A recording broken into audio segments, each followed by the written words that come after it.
you go from the all knower to the interpreter, which I thought was way better than advising to guiding. So can you talk about that?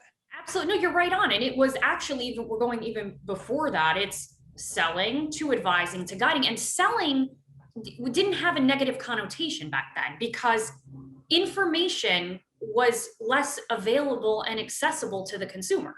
If you needed to know something about the stock market, about financial solutions, you had to go to a professional. You couldn't Google and figure out what everything you needed to know about, XYZ stock. And so we think about the E.F. Hutton model, when E.F. Hutton speaks, people listen.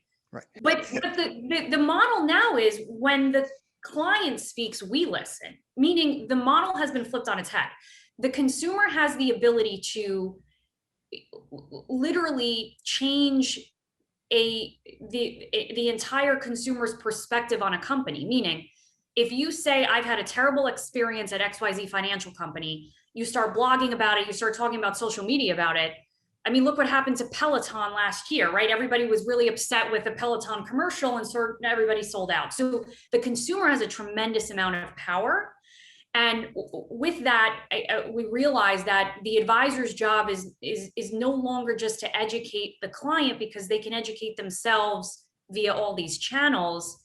The advisor's job is to interpret that information and say, this is relevant to you based on your circumstances, or this isn't relevant to you.